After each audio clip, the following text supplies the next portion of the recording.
Hello plant people, welcome to No Rules Gardening. My name is Jim Putnam. And I'm Brie Arthur, and today we are going plant shopping at the world-renowned nursery Pine Knot Farms in Clarksville, Virginia. And right now we are going to do a behind the scenes because we've gotten special access to one of their breeding greenhouses. Hellebores are one of the most practical plants for people who garden with dry shade. But in recent years, breeders have really made hellebores so much more beautiful by selecting and breeding for these fully double flower forms. Now, the process of plant breeding can be quite tedious, as demonstrated here at Pine Knot, where they have a little paintbrush in the pot of every single one of these plants. The process for this is you're literally painting the pollen off of one flower and then moving it to another plant. And then you are enclosing that flower that's been pollinated with the paintbrush with a small jewelry bag. That way when the seed ripens, it will be able to be collected and then they can sow it for a new generation. So plant breeders are also looking at developing brilliant colored nectaries in the center of the bloom, like this bright yellow or even this really dark dynamic purple. They're also looking towards making more plants have variegated foliage, but most importantly, breeding efforts in the last decade have been working towards getting flowers that are upright. Hellebores have notoriously nodding heads, and so much of the work in plant improvement with this genus is just to get these blooms upright so you can enjoy them from walking through the garden.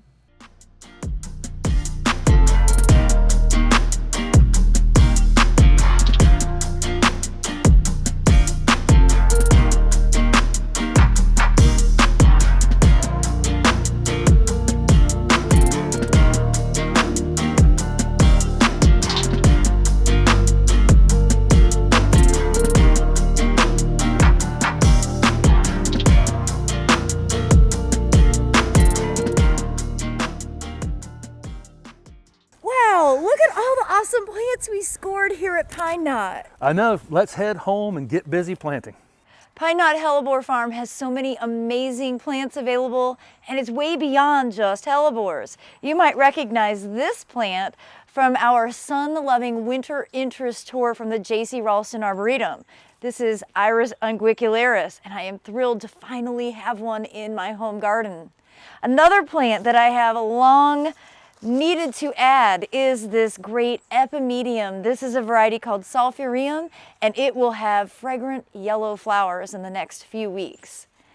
Now, the key for success of growing all of the plants in this tray, especially the hellebores, is that I have to plant them on a mound.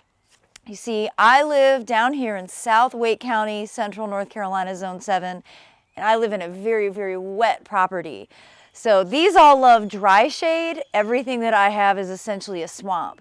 So I have to create mounds to be able to create the environment in which they want to live. Now, as far as hellebores go, I'm really excited to have some of these interesting new hybrids. This is a variety called Pippa's Purple, and look at how upright these flowers are. They're facing forward. It's everything that plant breeders are working towards. I've also been able to get some really beautiful double forms. These are actually hybrids from Pine Knot Farms, and I love having a piece of my friends who own that nursery. The great thing about Pine Knot is they offered them in large sizes that are flowering. They also had them in small pots at a really reasonable price for those of us who are willing to wait a few years to have the beautiful blooms. Now, another plant that I got is the stinking hellebore, and you'll probably remember this from our shade tour at the J.C. Ralston Arboretum. And I've hesitated to put this into my garden because of its seeding habit, but I just couldn't resist buying it in a 6-pack. You can see where my motivation for making these beautiful floating flower arrangements came from. Hellebores are the perfect bloom to float in an arrangement.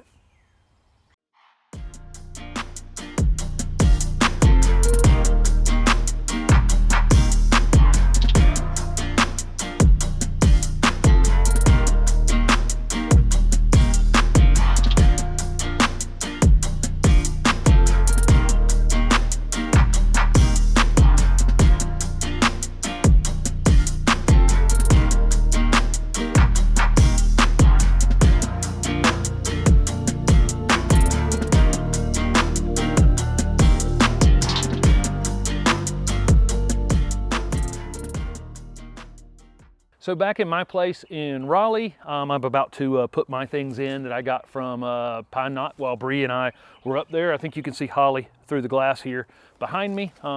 This is a dog place, and Bree's is definitely a cat place. I'm sitting next to some Daphne right here that I got from my buddy Jason Stevens from Superior Plants a few weeks ago.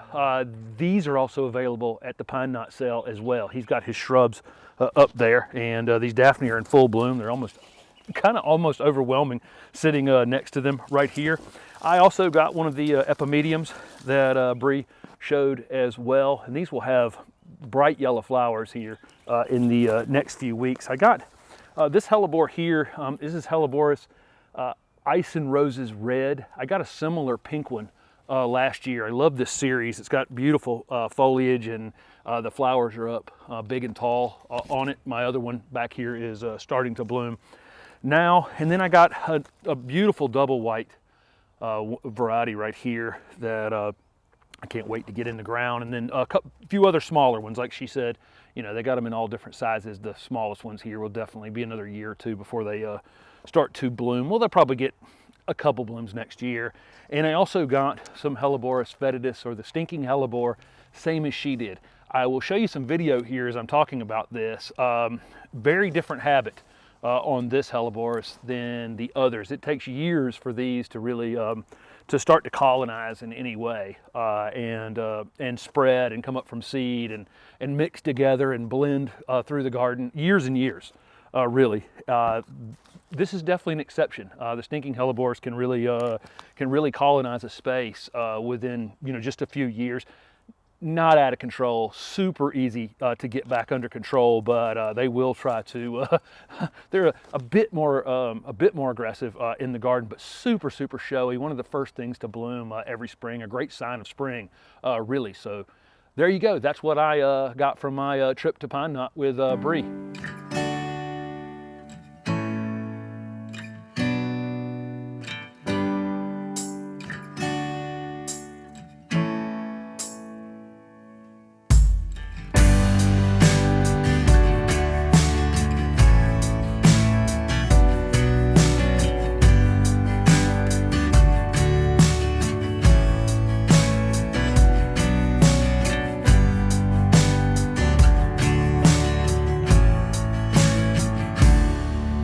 So neither of us could stop taking photos while we were at Pine Knot Farms the other day.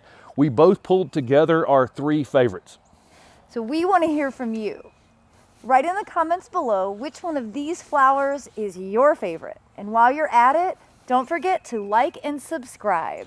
And hit that little bell notification so you're alerted when No Rules Gardening uploads a new video. And go over to norulesgardening.com for blog posts from each of our videos. So thanks so much for watching. We'll see you in the garden.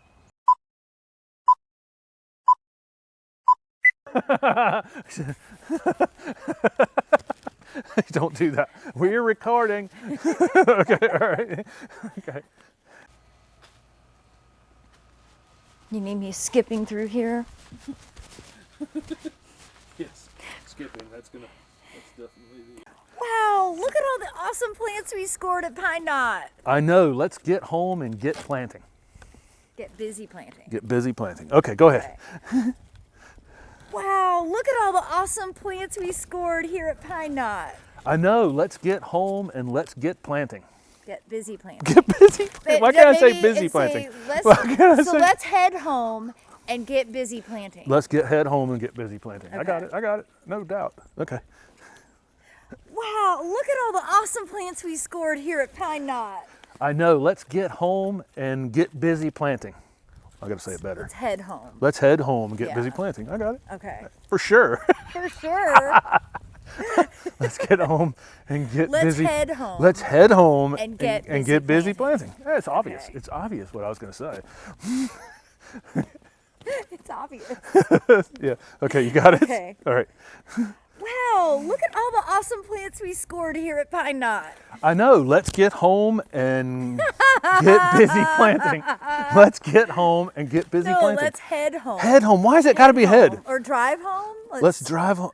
Because you don't want to say get twice in the same sentence. Did I say get twice in the same sentence? Because we're getting busy planting. So let's head home and get busy planting. Oh, I got you. I got. See? Oh, I have two gets. Yeah. It's my get. I have Two an extra. gets in Yes. the same A sentence. get squared. Bad grammar. Get squared. Okay. Okay. All right. Go ahead.